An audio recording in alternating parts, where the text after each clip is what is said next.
To the high-stakes showdown here in Philadelphia between Vice President Kamala and their first face-to-face meeting ever. A historic race upended just weeks ago. President Biden withdraws debate. Donald Trump now up against a new opponent. By the smallest of margins, essentially tied in the polls now play. The ABC News presidential debate. This is an ABC News special, the most controversial moment of this campaign. We will soon be The ABC News presidential debate. Muir and Lindsay Davis. Good evening, I'm David Muir, and thank you for joining us for tonight. Vice President Kamala Harris and President Donald Trump are taking the stage in this unprecedented race for president. And I'm Lindsay. Tonight's meeting could be the most consequential event of their election day, now less than 2 months away. For Vice President, first, of course, that decision followed his debate against President Donald in June. Since then, this race has taken on an entirely new dynamic. And that brings us to the rules of tonight's debate. 90 minutes with 2 commercials. No topics or questions have been shared with the campaigns. The rebuttals and 1 minute for follow-ups, clarifications, or responses. Their microphones will only be turned on when it's their turn to speak. No pre-written notes allowed. There is no audience here tonight in this Constitution Center. This is an intimate setting for two. Statement of the evening. Vice President Harris selected the podium. So let's now welcome the candidates to the stage. Vice President Kamala Harris, President Donald Trump.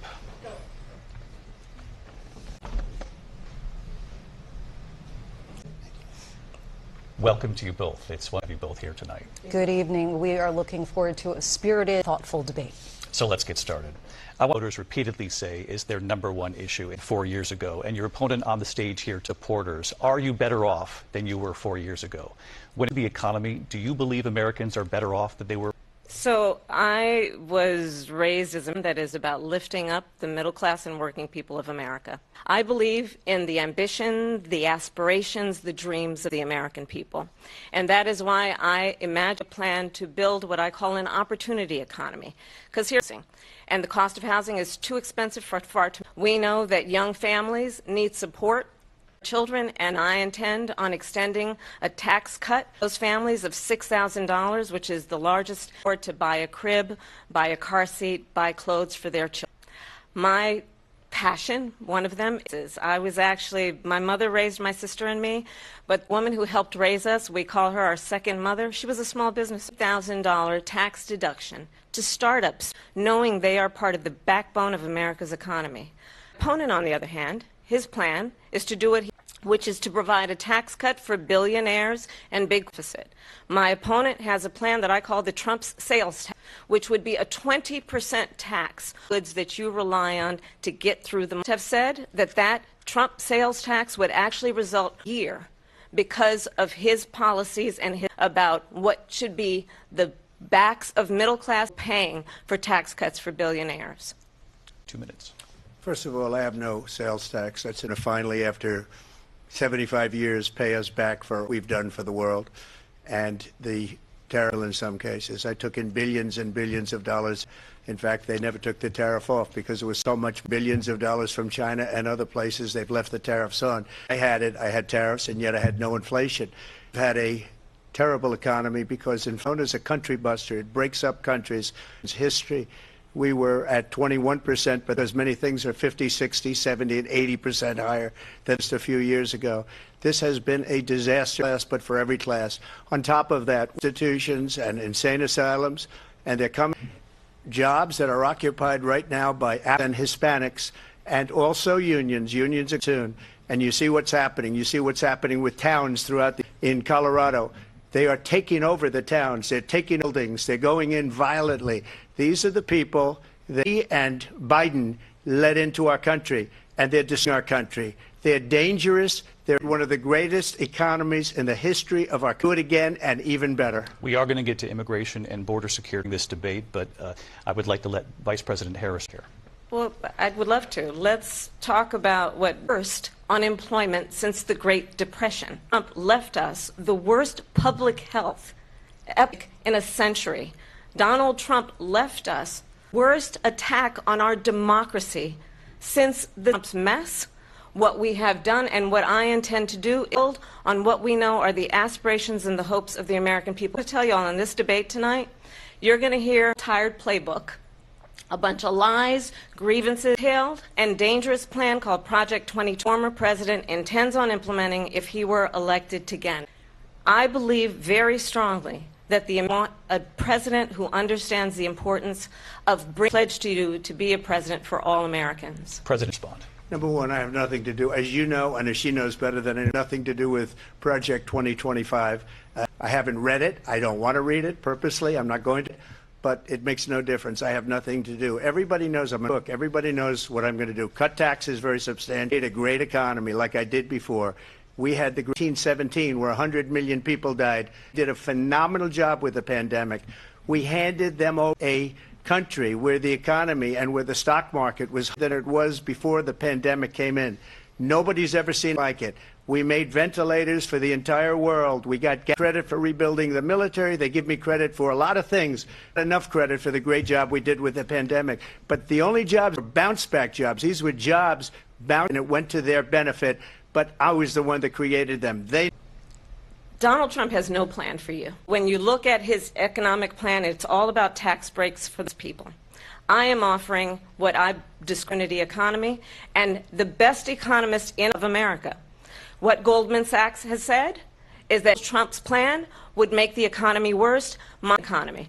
What the Wharton School has said is Donald Trump's plan would actually explode the deficit as something that would increase inflation and by the year would invite a recession. You just have to look at where we are and where we stand on the issues. And I didn't that Donald Trump actually has no plan for you.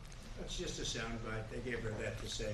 Wharton School of Finance, and many of those professors think my plan is a brilliant plan. It's a great plan. It's to bring up our worth, our value as a country. It's going to make people good, solid money for our. To finish off, she doesn't have a plan. She beat Biden's plan, and it's like 4 sentences, like run, spot, run. 4 sentences that she doesn't have a plan.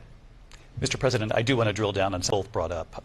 The Vice President brought up your tariffs. You respond. Let's drill down on this because your plan is what she called a national sales tax. Your proposal calls for tariffs up to 20% on goods coming into this country. Economists say that with tariffs at that level, costs are then passed on to the consumer. Vice President Harris has argued it'll mean higher prices of food, clothing, medication, arguing it costs the typical prices because of tariffs. They're not going to have higher prices. What's going to have and who's higher prices is China and all of the countries off for years. I was the only president ever. China was paying us hundreds of billions of dollars. Immediately cut the tariffs, but those tariffs are there 3.5 their administration. We are going to take in billions of dollars, hundreds of billions of dollars. Inflation, virtually no inflation. They had the highest inflation. People can't go out and buy cereal or bacon or eggs. The people of our country are dying with what they've done. They've destroyed the economy. Look at a poll. The polls say 80 and 85, and it's terrible. Vice President Harris, I do want to ask for you there because the Biden administration did keep a number of places. So how do you respond? Well, let's be clear that the Trump in the history of America, he invited trade wars, talk about his deal with China, what he ended up doing under Donald Trump's presidency. He ended up selling chips to China to help out when a policy about China should be in make the United States of America wins the competition for the which means focusing on the details, focusing on relationships with our allies, focusing on quantum computing, focusing on what we need to support America's workforce, so that we don't end lights. But what Donald Trump did, let's talk about this, with he did during COVID. Look at his tweet. Thank you, President Xi, exclamation point. When we know that she is responsible for lacking and not giving us transparency of origins of COVID. President Trump, I'll let you respond. First of all, philosophies like they have and policies like they have. I don't say her because she has no policy. Everyone believed 3 years ago and 4 years ago is out the window. Going to my philosophy now. In fact, I was going to send her a MAGA hat. It will be the end of our country.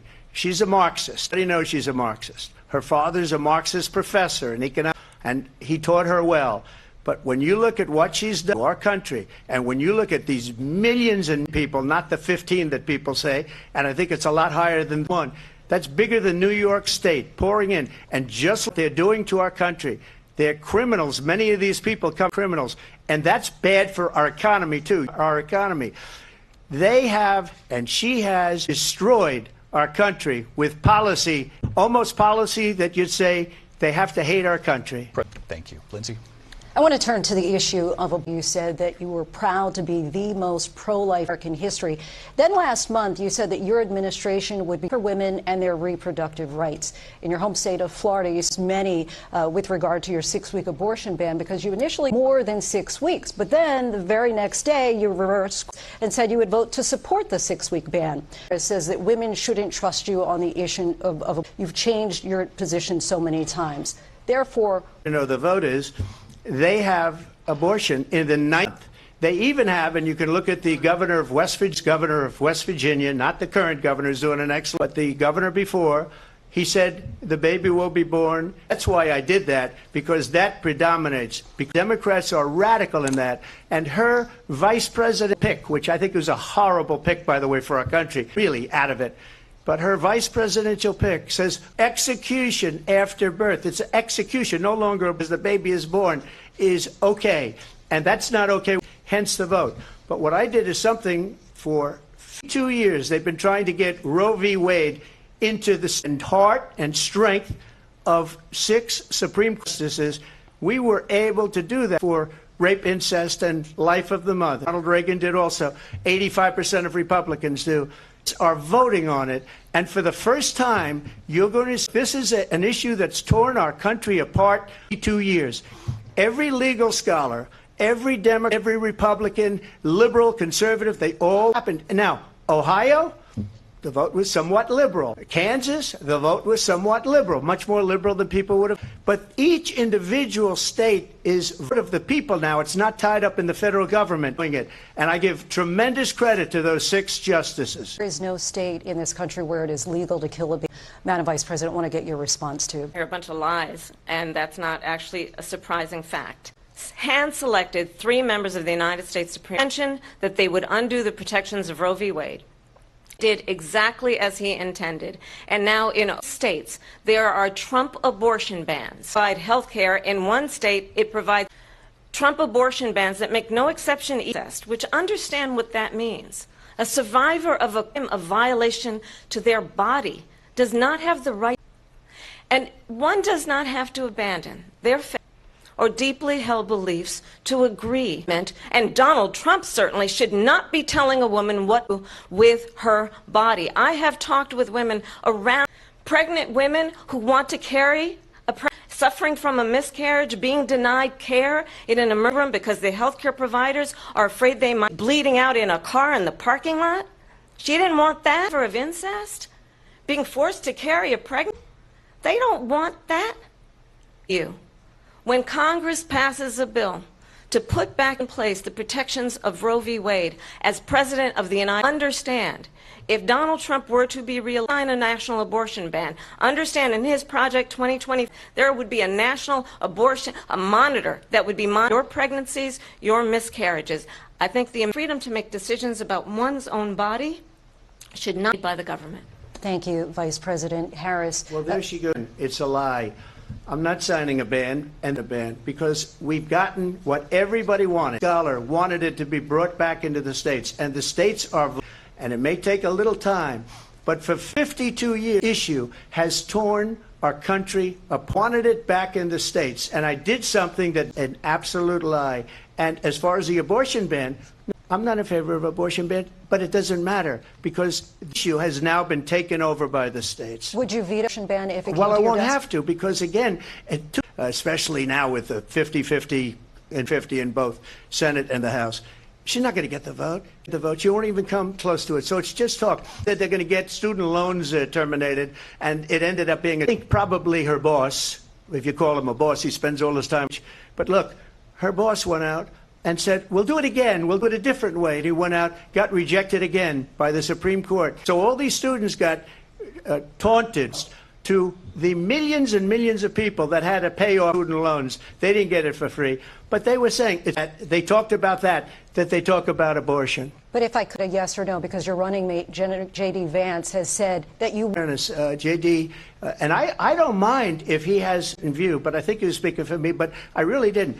Look, we don't have to discuss it because she'd never be able to get it. She couldn't get student loans. They couldn't get student loans. They didn't even come close to getting student. They can never get this approved. So Congress, well, wonderful. Let's go to Congress, do it. But the fact is that for years they wanted to get it out of Congress and out of the federal government, and we think that everybody said couldn't be done. And now you have a vote of the... Ask, would you support any restrictions on a... I absolutely support reinstating the protections. And as you rightly mentioned, America is a woman carrying a pregnancy. Not happening. It's insulting to the women of America. And what has been happening under Donald Trump's abortion bans. Who pray and having a family are being denied IVF to women who are working 1 or 2 jobs, can barely afford child care as it is, travel to another state to get on a plane with strangers to go and get the health care she needs through is unconscionable. And the people of America have not, the majority of Americans' right to make decisions about her own body, and that is why in every state where this issue has been on the ballot. Vice President Harris, Excuse me, I have you. to respond. Another lie. I have been a leader on IVF. With the IVF, I have been a leader. And they got a very negative decision on IVF from the Alabama court, voted it in. I've been a leader on it. Everybody else knows it. I have been a leader on fertilization. And the other thing,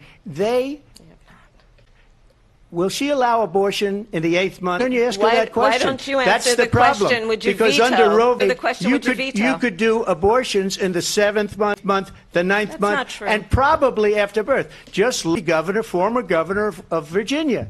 The governor of Virginia. Thank you. We're going to turn now to immigration and border issue that's important to Republicans, Democrats, voters across the board in this. Vice President Harris, you were tasked by President root causes of migration from Central America. We know that illegal President Biden imposed tough new asylum restrictions. We know the numbers since dropped significantly. But my question to you tonight is why the administration wait until 6 months before the election to act? Done anything differently from President Biden on this? For the trafficking of guns, drugs, and human. And let me say that the United States Congress, and some of the most conservative members of the United States Senate, came up with a security bill which I supported. Help those folks who are working there right now over their job. It would have allowed us flow of fentanyl coming into the United States. I was watching tonight who have been personally affected by the surge of allow us to prosecute transnational criminal organizations trafficking in guns, drugs, and human beings. But you know what happened to that bill? Donald Trump got on the phone, called up and said, kill the bill. And you know why? Because he'd prefer understand this comes at a time people of our country actually need a leader who is in solutions, who actually address at hand. But what we have in the former president is someone who's going to talk about immigration a lot tonight, even when it's not the subject that is being raised. And I'm going to actually do something really unusual, and I'm to attend one of Donald Trump's rallies, because it's a really interesting thing. You will see during the course of his rallies, he caused cancer. And what you will also notice is that people starting his rallies early out of exhaustion. And I will tell you, the one thing you will not hear him talk about is you will not hear him talk about your needs, your dreams, and your desires. Who actually puts you first. And I pledge to you that I will. Vice President, thank you. President Trump, on that point, I want to get your response. Well, I would like to respond. Did you try to kill that bill, and successfully so? That would have put agents and officers on the border. First, let me respond as to the Please. rallies. And the people that do go, she's bussing them in and paying them to be there, and then showing them in a different talk about that. People don't leave my rallies. We have the big rallies in the history of politics. That's because people want to take and it happened 3.5 years ago. And what's going on here, you're going to end up in World War III. What they have done to our country by allowing millions of people to come into our country, and to be Aurora or Springfield.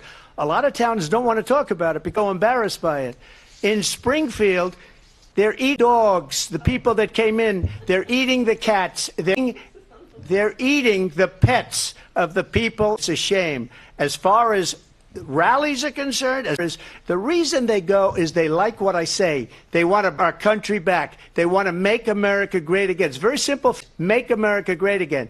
She's destroying this country. Not only success, will end up being Venezuela on steroids. I just want to clarify here. You bring up Springfield, and ABC News did reach out to the city manager there. He told us there had been no credible reports of specific claims of pets being harmed. Let me just say here, this is the people on television say my dog was taken, used for food. So maybe he said that. It may for a city manager. I'm not taking this from but television. The people on television saying the their dog was eaten by the people that went there. You've heard. You talk about extreme. This is, I think, one of the reasons in this election, I actually have the endorsement of 200 Republicans who have formally, including the endorsement of former Vice and Congress member Liz Cheney, and want to really know the inside track on who the president is. If he didn't make it clear already, just ask people who has said he has contempt for the Constitution of the United States.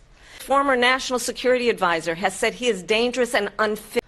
His former Secretary of Defense has said that the Republic would never survive another Trump. This kind of rhetoric, when the issues that affect the American people are not being addressed, I think the President Trump, I'll give you a quick minute to respond here.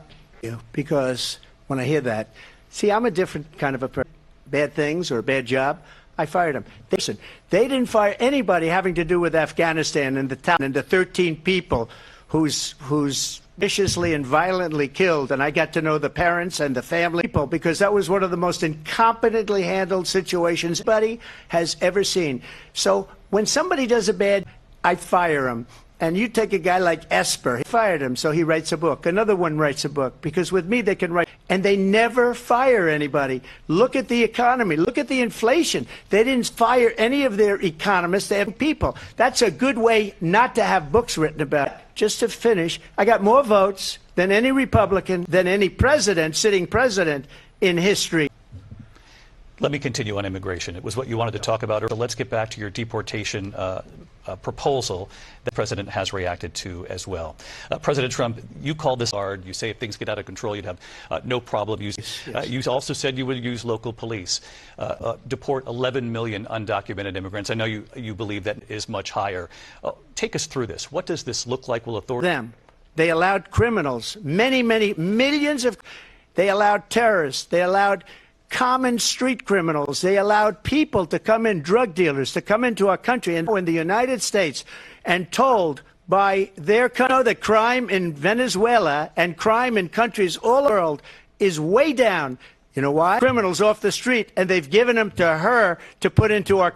And this will be one of the greatest mistakes in his votes, but it's not worth it because they're destroying the fabric of our country by what they've done. There's never been any done like this at all. They've destroyed the fabric. Millions of people let in, and all over the world, despite their fraudulent statements that they made, crime in this country is through the roof. And we have a new form of crime, and it's happening at levels that nobody thought possible. President Trump, as the FBI says, overall violent crime is actually coming down. Include the worst cities. They didn't include the cities with the worst. It was a fraud. Just like their number of 818,000 jobs that they said they created turned out to be a fraud. President Trump, I'll let you respond, Vice President Harris. Well, I think this is so rich.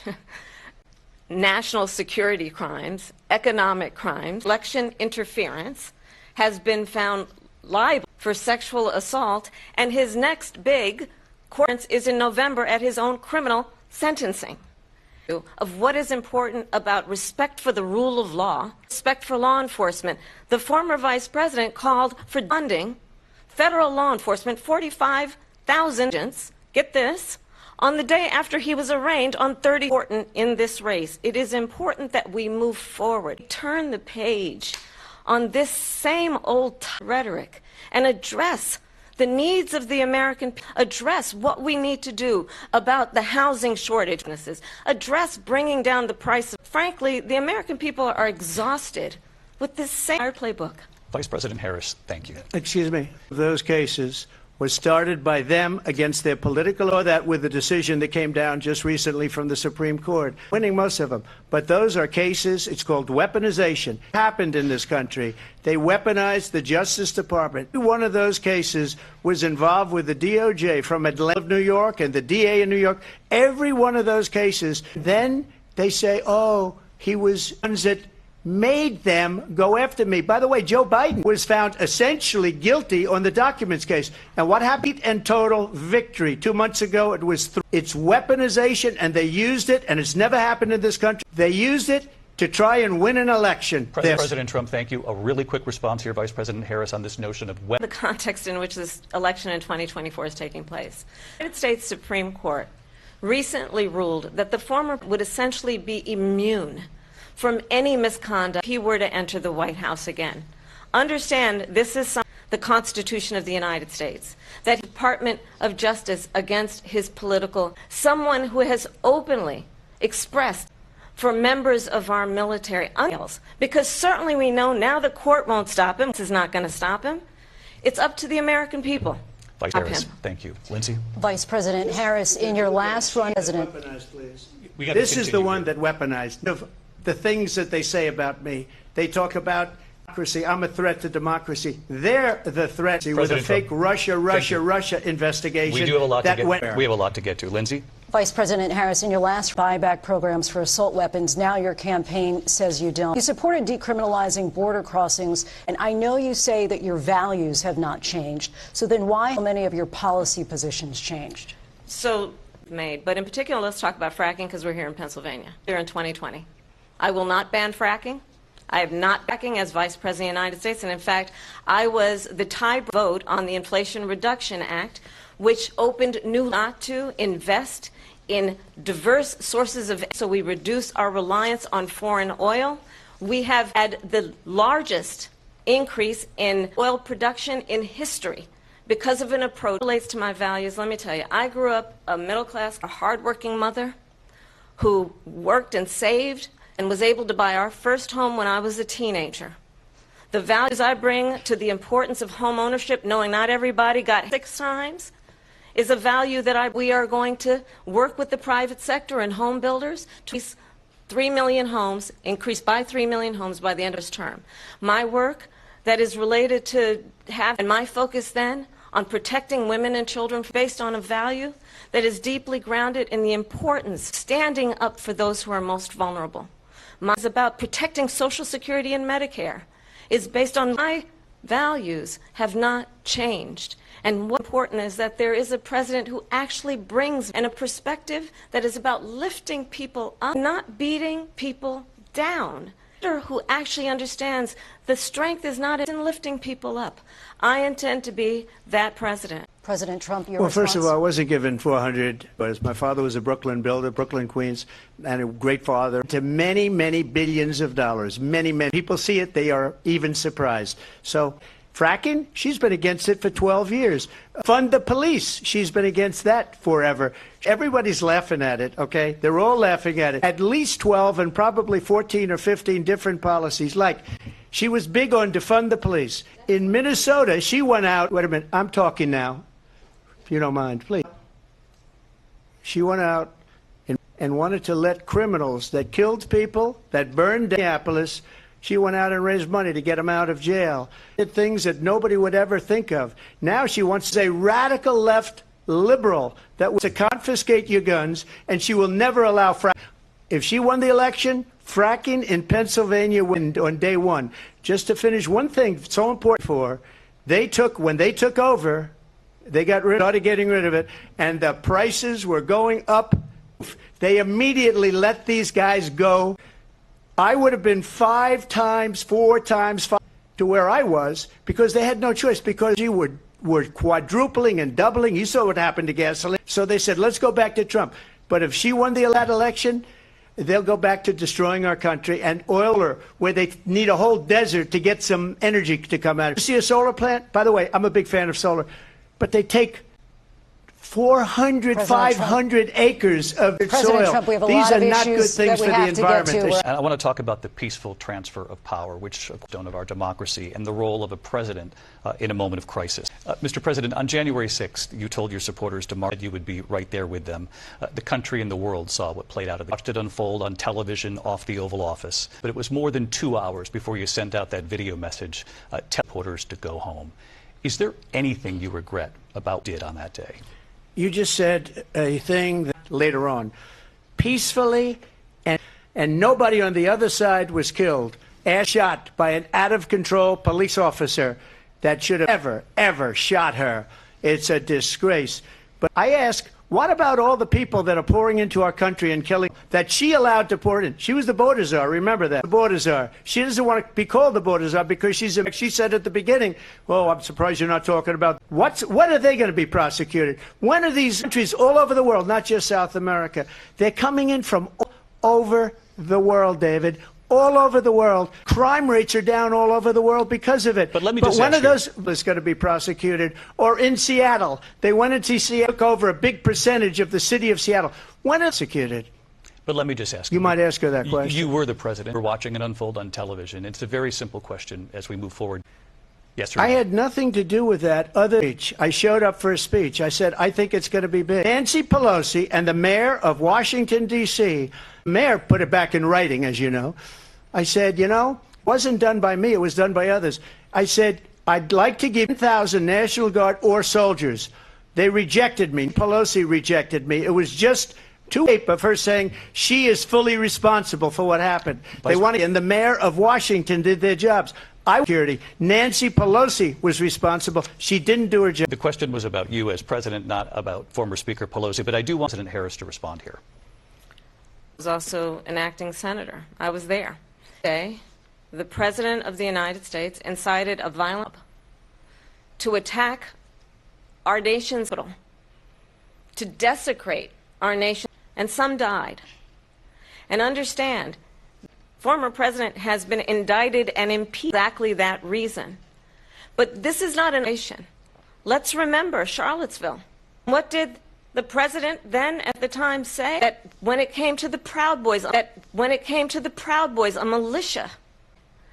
So for everyone watching who remembers what January 6th was, I say we don't have to back. Let's not go back. We're not going back. Time to turn the page.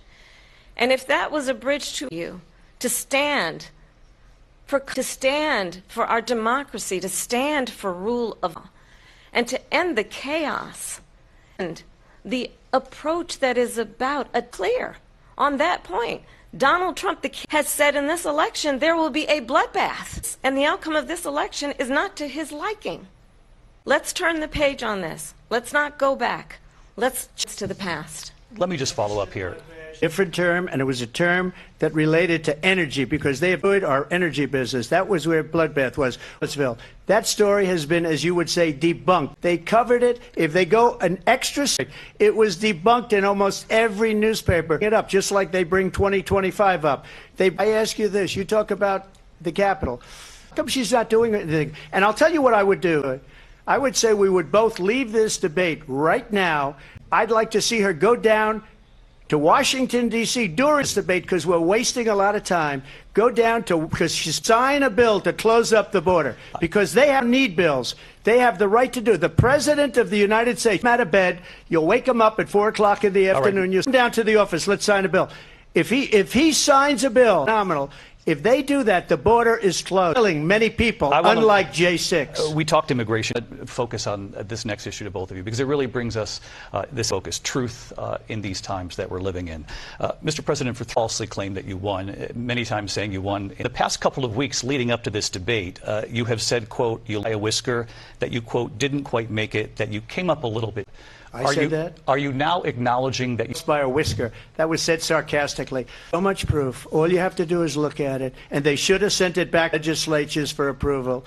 I got almost 75 million votes, the most votes any sitting president has ever gotten. I was told election people should never be thinking about an election. Two things. We need walls, and we have to have it. We have to have borders, and we have to have good elections.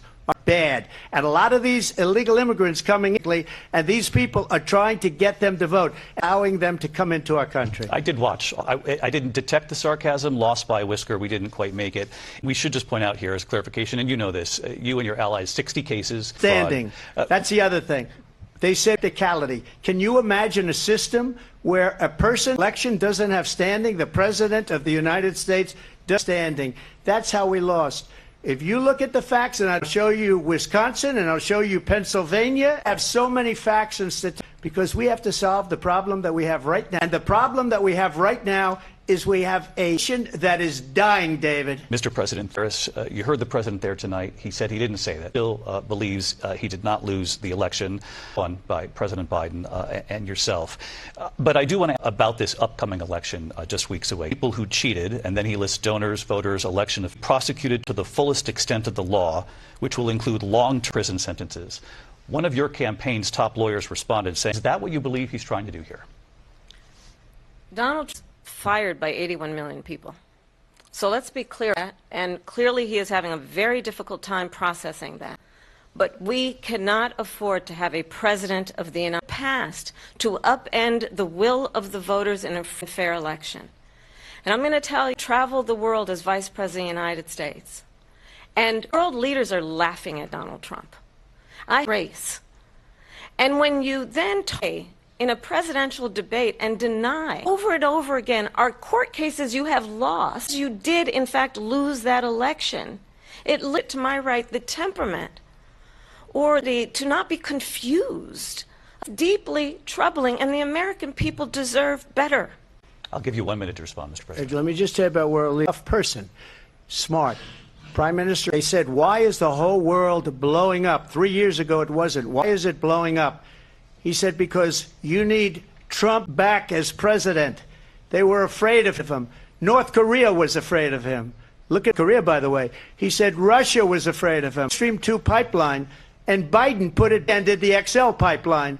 The XL pipeline all over Europe and heading into Germany. The biggest pipeline. Look, Viktor Orban said it. The most respected, most feared person is Donald. We had no problems when Trump was a few months ago that if he weren't in that debate, he'd no votes. He got 14 million votes. What you did, you talk about a democracy.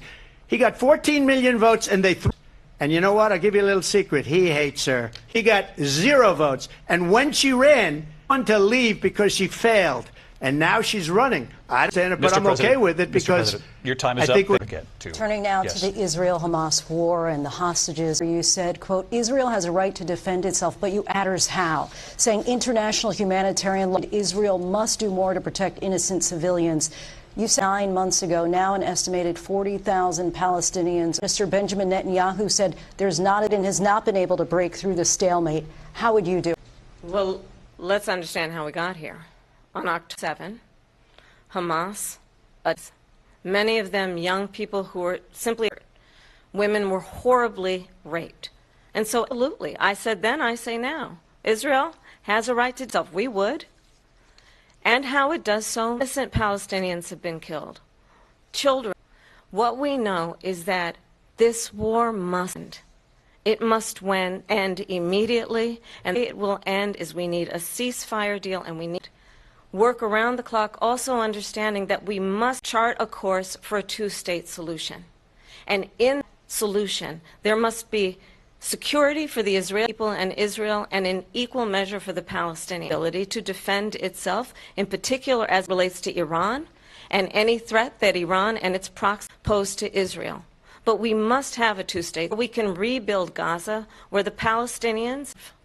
President Trump, how would you negotiate and also Hamas in order to get the hostages out and the killing of more innocent civilians in Gaza? Would have never started.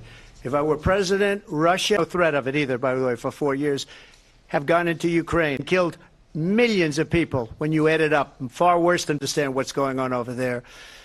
But Israel, all of a sudden, she hates Israel. She wouldn't even speak. She refused to be there because she was at a sorority. She wanted to go to the sorority party. If she's president, I believe that Israel will not exist 2 years from now. And I've been pretty good at predictions, and I hope I'm wrong about that. She hates the Arab population. The whole place is going to get blown up. Jewish people, Israel will be gone. It would have never happened. Iran was broke under all the sanctions that I had. Iran had no Hezbollah or any of the 28 different spheres of terror, and they are spheres of terror, horrible terror. They had no money.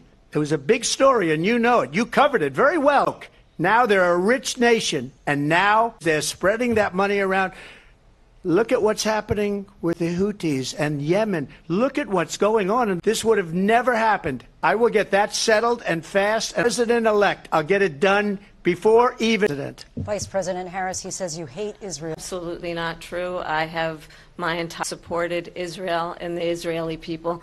The reality, which is it is very well known Donald Trump is weak and wrong on national security. It is well known that he admires dictators, wants to be a dictator on day one, according to him, that he can do whatever. Ukraine. It is well known that he sent to Ukraine. It was brilliant. He exchanged love letters with Kim Jong-un, and autocrats are rooting for you again because they're so clear. They can manipulate with flattery and favors. And that is why so many military leaders who you have worked with, we understand that we are not consistently weak and wrong on Vice national President security, Harris. including the importance of upholding and respecting and disregard our military. Vice President Harris, thank you. By allowing every nation, last 168 different countries, sending their crime rates are way down. Putin endorsed her last week, said, I hope she wins. And I think he meant it. The leaders of other countries think that they're competent, and they are. They're grossly incompetent. And I just one question. Why does Biden go in and kill and approve the single biggest deal in Europe? Because they're weak and they're ineffective. By the way, President gets paid Trump, a lot of money. Thank you. We have a lot of issues to get to. We'll be back with much more of this historic ABC News presidential debate from the National Constitution Center right here in Philadelphia. Back in a moment. The ABC News presidential debate continue after this.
Constitution Center in Philadelphia, Pennsylvania. Here again, David Muir and Lindsay Davis. The war in Ukraine, we're now 2.5 years. It has been the position of the Biden administration from Russia, from Vladimir Putin, to defend their sovereignty, their democracy, that it's in America's best interest to do so, arguing that if Putin emboldened to move even further into other countries. You have said would you do that? And I want to ask you a very simple question tonight. Do Ukraine to win this war? I want the war to stop. I want to save lives that are being uselessly, people being killed by the millions. It's the millions. It's so much worse we're in for 250 billion or more. They don't ask Europe, which is a much bigger beneficiary to getting this thing done than we are. They're $1 billion less because Biden and you don't have billions and billions, hundreds of billions of dollars. Either you pay up or we're not going to protect you anymore. So that's maybe one of the reasons they don't like me as much as they like weak people.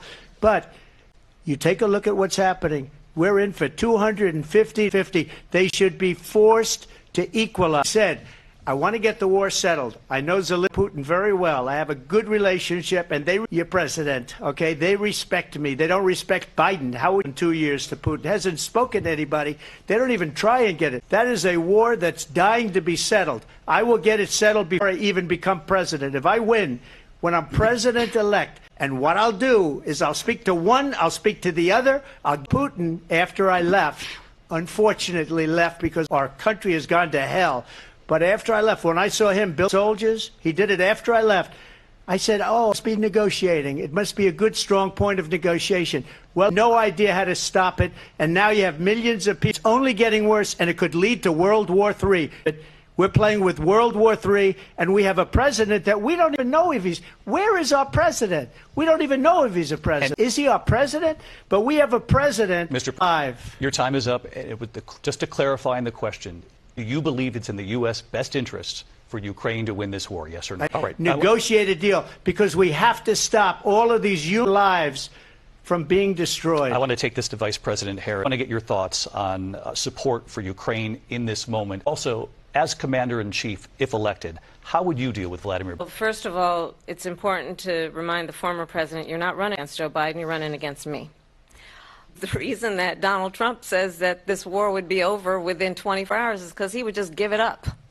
And that's not who we are as Americans. Zelensky, a few days before Russia invaded, tried through force to change territorial boundaries, to defy one of the most important international rules and norms, which is the importance of sovereignty and territorial integrity, about how he could defend himself.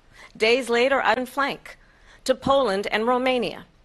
And through the work that I and others did, we brought 50 countries together to support Ukraine in its righteous defense. And the ammunition, the artillery, the javelins, the Abrams tanks that we have provided, Ukraine stands as an independent free country. If Donald Trump were president, Putin would be sitting in Kyiv right now. And understand what that would mean, because why the European allies and our NATO allies are thankful that you are no longer president, and that we understand the importance of the greatest military alliance the world has ever known, which is NATO, and what we have done for their independence. Otherwise, with his eyes on the rest of Europe, why don't you tell the 800,000 Polish Americans how quickly you would give up for the sake of being a dictator who would eat you for lunch? Vice President Harris, thank you. We've heard from both of you on Ukraine. Came up in the last hour. I wanted her to respond to something you said earlier. And please, I'll give you a minute here. And women. But he would have been sitting in Moscow, quiet. He would have been sitting in Moscow, happier than he is right now. But eventually, you know, he's got a thing that other people don't have. He's got nuclear weapons. They don't ever talk about that. Maybe he'll use them, and maybe he hasn't been that threatened. He does have that. Something we don't even like to talk about. Nobody likes about it. But just so you understand, they sent her to negotiate peace before this war started. 3 days later, and stupid, they said the wrong things. That war should have never started. She was the emissary. They sent her in to negotiate with Zelensky and Putin, and she did. And the war started 3 days later. And that's the kind of talent we have with her in the history of our country. She goes down as the worst vice president in the history of our country. But let me tell you something. She is a negotiator. They sent her in to negotiate. As soon as they left, Putin did the invasion. President Trump, thank you. You did bring up something. You said she clarified tonight? Yet again, I said it at the beginning of this debate, you're going to hear a bunch of this coming from this fellow. And that is another one. When I went to meet with President Zelensky, I've now met with him over 5 times. The reality is it has been about national rules and norms. As a leader who shows strength, understanding that the alliances we have around the world are dependent on our ability to look out for our friends and not favor our enemy, democracy. And that is very much what is at stake here. The President of the United States is Commander-in-Chief. And the American people have a right to rely on a president who understands the significance of ensuring that there is stability and ensuring we stand up for our principles and not sell them for the benefit of personal flattery. We've talked about Ukraine and Vladimir Putin. I do want to talk about Afghanistan. It came up in the first hour of this debate. I've ever seen. He got these countries, the 28 countries at the time, to pay up. He said, I've never seen. He's the head of NATO. He said, I've never seen. For years, we were paying NATO. We were being ripped off by European nations, both on treaties made before. If you don't pay, we would have never gotten it. He said it was one of the most incredible jobs ever seen done. Thank you. I want to turn to Afghanistan. It came up in the first hour of the debate, and we witnessed a poignant moment today on Afghanistan. Do you believe you bear any responsibility in the way that withdrawal played out? Well, I will tell you, I agreed with President Biden's decision to pull out of Afghanistan. 4 presidents said they would, and Joe Biden did. And as we were paying for that endless war. And as of today, there is not one member of the United States military who is in active duty in a combat zone in any war zone around the world, the first time this century. But the President negotiated one of the we can imagine. He calls himself a deal maker. Even his national security advisor said it was a weak, terrible deal. And here's how it went down. He bypassed the Afghan government. The negotiation involved the Taliban getting 5,000 Taliban terrorists released. And get this, and the president at the time invited the Taliban to Camp David, where we honor the importance of American diplomacy, where we invite and receive respected world leaders. And this former president, as president, invited the role and responsibility of the President of the United States to be Commander-in-Chief with a level of respect. And this gets back, he has consistently disparaged and demeaned, uphold the strength and the rights of America around the world. Vice President Harris, thank you. President Trump, your response to her saying that you began the negotiations with the Taliban. So if you take a look at that period of time, the Taliban, and I got involved with the Taliban because the Taliban was doing the killing. That's the fighting force within Afghanistan. They don't bother doing that because, you know, they deal with the wrong people all the time. But I got involved. And Abdul is the head of the Taliban. Do it anymore, you're going to have problems. And he said, why do you send me a picture of my house? I said, you're going to have to figure that out, Abdul. And for 18 months, we had nobody killed. We did have an agreement negotiated by Mike Pompeo. It was a very good agreement. The reason it lost the soldiers, we wouldn't have left many Americans behind, and we wouldn't have left $85 billion of brand new, beautiful military equipment behind. And just to finish, they blew it. The agreement said you have to do it. The agreement was terminated by us because they didn't do what they were. And these people did the worst withdrawal, and in my opinion, the most embarrassing moment in the history of our country. And bumping it, she and her boss are. President Trump, thank you. I want to move on now to race and politics in this country. Mr. President, you recently said of Vice President Harris, quote, I didn't know she was black until a number of years ago when she happened to turn black, and now she wants to be known. It's appropriate to weigh in on the racial identity of your opponent. I don't, and I don't care. I don't care what she is. I don't care. You make a big deal out of something, I couldn't care less. Whatever she wants to be is okay with me. But those were your words, so I'm asking. I don't know. That she put out, and I'll say that. And then I read that she was black, and that's okay. Either one was up to me. That's up to her. That's up to her. Vice President Harris, your thoughts on this? I think it's, I mean, honestly, I think it wants to be president who has consistently, over the course of his career, attempted to use race to divide the American people. You know, I do believe that the vast majority of us know that we have so much more in common than what separates us, and we don't want by race. And let's remember how Donald Trump started. He was owned land, he owned buildings, and he was investigated because he refused to rent an individual who took out a full-page ad in the New York Times calling for the execution of 5 young Black and Latino boys who were innocent, the Central Park Five.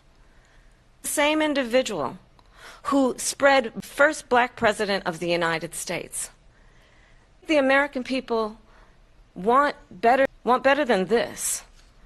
Want someone who under each other, a friend. We don't want a leader who is constantly trying to have Americans point their fingers at each other. I meet with people all the time who tell me to invest in the aspirations and the ambitions of people, knowing that regardless of people's color or the language their grandmother speaks, we all have the same dreams and aspirations and want a president who invests in... This is now your third time. This is the most divisive presidency. There's never been anything like it. They're destroying our country and come up with things like what she just said. With me on the Central Park Five. They admitted, they said, they pled guilty. And I said, well, if they pled guilty, they hurt a person, killed a person ultimately. And if they pled guilty, then they pled, we're not guilty. But this, because there's nothing now. I built one of the greatest in the history of the world, and I'm going to build it again. It's going to be bigger, better, and stronger. But they're destroying our economy. Hear what a good economy is. Their oil policies, every city is trying to get away from Biden. I don't know the gentleman. The worst inflation we've ever had. Horrible economy because inflation has made it so bad, and she can't get away with that. Thank you. Your time is up, Lindsay. I want to respond to that, though. And I am certainly not. And what I do offer is a new generation of leadership for our country. One who believes in what is possible. One who brings a sense of optimism about what we can do. I believe in what we can do, strengthen our small businesses, which is why I have a plan. Let's talk our plans and let's compare the plans. I have a plan to give startup businesses their ambitions, their innovation, their ideas, their hard work. I have a plan, $6,000 for young families for the first year of your child's life, in that most critical stage of your child's development. I have a plan. It has been fleeting in terms of the American dream. A help with down payment of $25,000 for first-time home buyers. That, and I believe, David, that people really want tonight as a name calling. Let's turn the forward. Thank you. Let's turn to policy. Let's turn back to policy. We have to move on. President Trump. Let's turn to policy, please. She has a plan to defund the police. She has a plan to confiscate everybody's gun or anywhere else. Okay. That's what her plan is until President Trump. No, the former president has said something twice that I need to respond to. I'm sorry. We're going to move on, Vice President Harris. President Trump, this is now your third time running for president. You have failed to accomplish that. You now say you're going to keep Obamacare, quote, unless we can do something much better. Correct. Last month you said, quote, we're working on it. So tonight, 9 years after you first started running, do you have a plan, and can you tell us what it is? Obamacare was lousy, but I said that if we come up with something to do it, and we're going to replace it. But remember this, Obamacare, because Democrats wouldn't change. They were unanimous. They wouldn't vote to change it. If they would have done that, we came up, they wouldn't vote for it. I had a choice to make when I was president. Do I save it and make it as good as it can be, never going to be great, or do I let it rot? And I felt I had an obligation, even though politically it would have been good to just let it rot and let it go. Very good people. I have a lot of good people in this that had been not the bad ones. We had some real bad ones too, and so do they. They have really differences. They don't get rid of them. But let me just explain. I had a choice to make. Do I save it and make it as good as it can be? It's still never going to be great, and it's too. And what we will do is we're looking at different plans. If we can come up with a plan that's going to cost our people, our population, less money and be better health care than Obamacare, as good as it can be run. So just a yes or no, you still do not have a plan? I have concepts of a plan. I'm not president. But if we come up with something, if we come up with something that's better and less expensive, and be hearing about it in the not too distant future. By 2017, you supported Bernie Sanders' proposal to do away with create a government-run health care system. 2 years later, you proposed a plan that included a private insurance option. What is your plan today? Vice President, private health care options, but What we need to do is maintain and grow the Affordable Care Act. But I'll get to that, Lindsay. I just need to respond to a previous point that the former president has made. I've made very clear my position on fracking, and then this business about taking everyone's guns away with the continuous lying about this stuff. As it relates to the Affordable Care Act, understand, just look at the history. When Donald Trump was president, 60 times he tried to get rid of the Affordable Care Act. 60 times. I was a senator morning hours when it was Senate.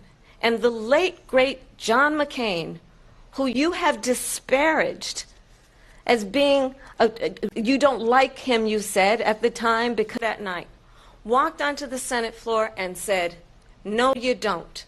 No, you don't. No, you don't get rid of the Affordable Care Act. You have no plan. And what the Affordable Care Act has done is eliminate the ability of insurance. What that was like? Remember when an insurance company could deny if a child had asthma, if someone was a breast cancer survivor, if a grandparent had diabetes? And thankfully, as I've been vice president and we over the last time Medicare to negotiate drug prices on behalf of people. Donald Trump said he was going to allow Medicare to negotiate drug prices. He never did. We did. And now we have capped the cost of insulin at $35 a month. Since I've been vice president, we have capped the cost of president. We will do that for all people, understanding that the value I bring to this is that act should be a right and not just a privilege of those who can afford it. And the plan has to be to strengthen the terms of where Donald Trump stands on that. I want to move to an issue that's important for a lot made of a mistake. Number one, John McCain fought Obamacare for 10 years. But it wasn't only him. It were all of the Democrats that kept it going. And you know what? But she won't improve private insurance for people, private medical insurance. That's another thing she does. Privately for insurance that have worked hard and made money, and they want to have private. She wants everybody to be on government insurance. Thank you. We have another issue that we'd like to get to that's Americans, in particular younger voters, and that's climate change. President Trump, with regard to the environment, you say that we have to have clean air and clean water. Vice President Harris, you call climate change an existential climate change. And Vice President Harris, we'll start with you. 1 minute. Well, the former president had said the climate change. And what we know is that it is very real. You ask anyone who lives in a state who has experienced these extreme weather occurrences, you ask anybody who has been the victim of what that means in terms of losing their home, having nowhere to go. We know that we can actually deal with this issue. The young people of America care deeply about this issue. And I am proud that as Vice President of the clean energy economy, while we have also gas production to historic levels. We have created over 800,000 new manufacturing jobs while I have been vice president. We have invested in clean energy manufacturing jobs. He lost manufacturing jobs. And I'm also proud to have the endorsement of the United Auto Workers and Sean Fain, who also know that part of building a clean energy economy includes investing in what we can do around American manufacturing and opening up auto plants, not closing them like happened under Donald Trump. Vice, thank you. It didn't happen under Donald Trump. Let me just tell you, they lost 10,000 manufacturing jobs this last month.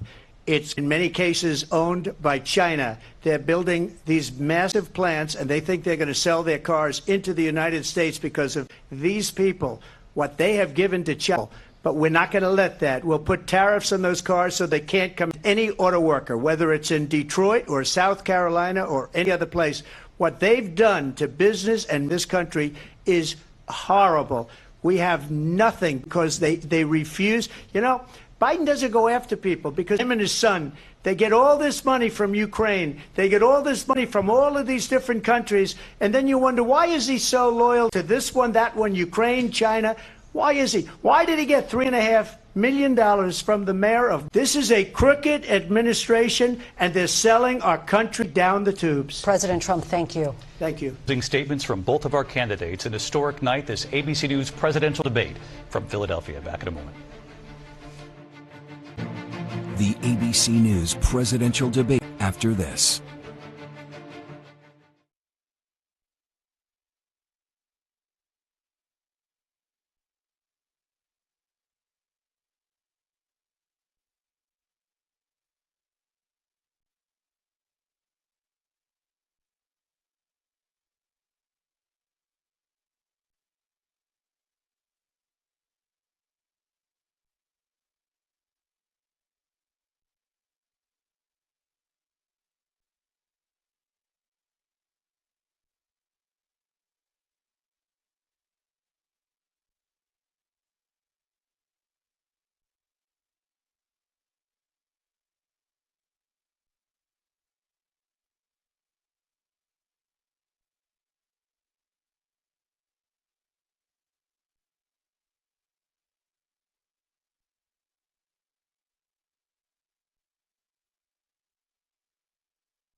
Live from the National Constitution of Pennsylvania, here again, David Muir and Lindsay Davis.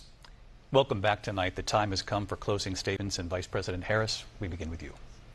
For our country, one that is focused on and the other that is focused on the past, and an attempt to take us backward. But we're not going back. And I do believe that the American people know the way forward.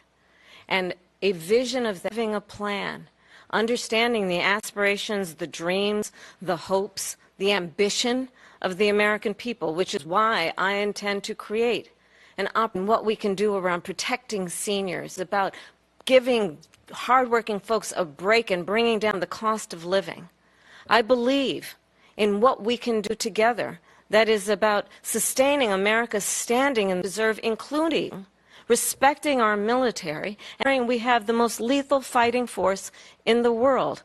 I will be a president that will protect our fundamental rights and freedoms, including the right of a woman to make decisions about her own body and not have her career as a prosecutor. I was a DA, state senator, and now vice president. I've only had one client, the people.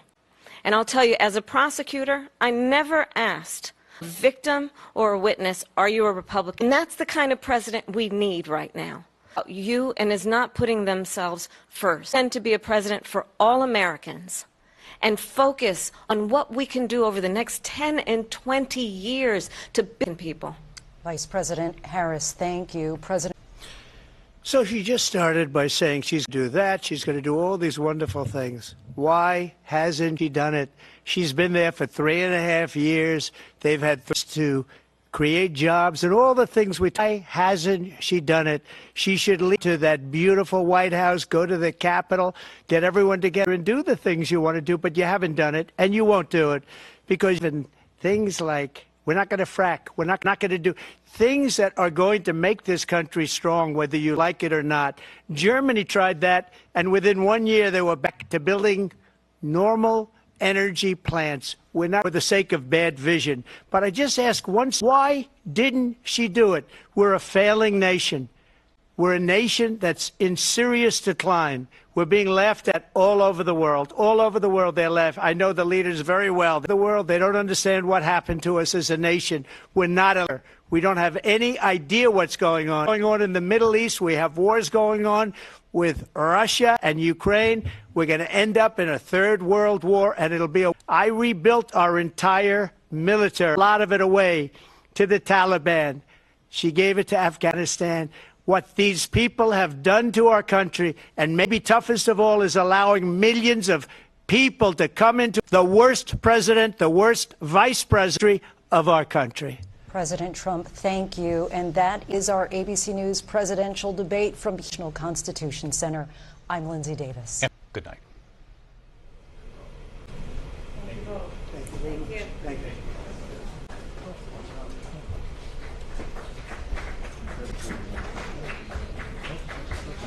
Thank you so much.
Even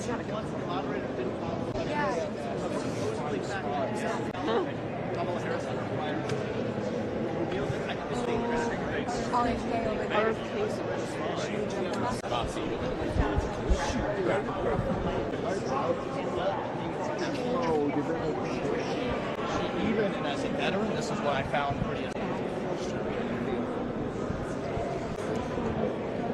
This one.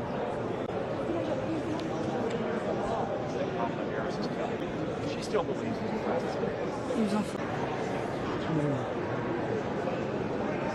President Trump came with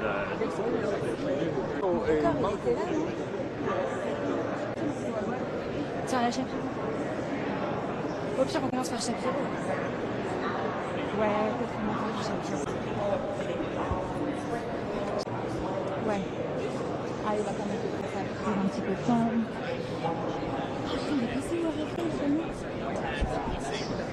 It has to be pointed at. In 2020, he stated that.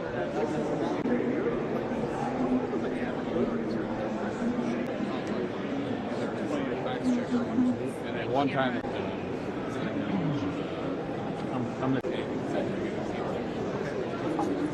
party line. He is anybody else. Super strong, straight. Go left. Right. Thank you. Ah, attends. Viens, il y a l'IDEC là. Well, and he did answer for himself, and I think he did an outstanding job of answering for himself against particularly hostile. Much lower our gas prices were. He was of fracking, which obviously he pointed out quite a few times. Kamala Harris is not in favor. Laura, this wasn't a great night, was it, for Donald Trump? Saying that, Vladimir Putin has his own. By Russia. Laura, this was a bad night for him, what would you say? It wasn't great. I'm not sure what you want. It's peace through strength with Donald Trump, and we want to see that back for not just our country. But Laura, was he rattled? You know him well. Was he rattled tonight? Unfortunately, immigration situation. Disastrous was the borders are. This was her one job with Joe Biden, and she has failed. She's epically failed, and unfortunately, explain to us why you've had so many people come over. Laura, I think it was a bit of a 3-on-1 situation. They backed up Kamala Harris from the moderator's standpoint, but she went up there and did exactly what Joe Biden did in 2020. She said things to the American people we know are not things that she said she's going to do because she hasn't even explained it. You don't sound like good night. I think he had a night that we expected to see, which is that Donald Trump was 4 years in the White House. We all remember how our lives were then. Kamala Harris has been there for 4 years, and that she says she wants to do. Why hasn't she brought down inflation? Why hasn't she? Ukraine-Russia conflict. Surely you want to come here and say that Donald Trump had a great. Absolutely necessary, and I am so happy we finally get people on a stage. I wish we had 2 more debates. We usually have 3 presidential debates. Kamala Harris has said she only wants 1 so far. Certainly be willing to do another Laura, debate. David Brody here, real quick. What's your message to ABC? Rather unfortunate that it felt like that it was an attack session on Donald Trump. I think he had a lot of great points, a lot of great things to say. He Harris accountable because unfortunately didn't feel like they did a whole lot of that. Policy, not a policy plan. Oh my. Fine night. American people, and if they're That's the only crowd. J'en ai voir à l'écran. Là, c'est bien. Call that personal.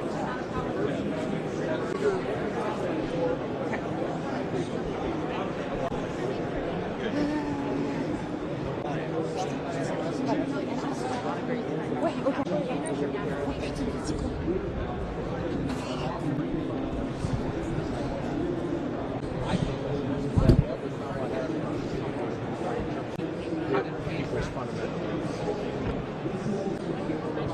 Vice President did some plans when it comes to reducing costs for business owners, when it comes to addressing some of the big challenges and the nonsense that Donald Trump was spewing. Kamala Harris, she prosecuted the case and she shared a vision. The last thing I'll say on that is, I thought what you heard from Trump over and over and over again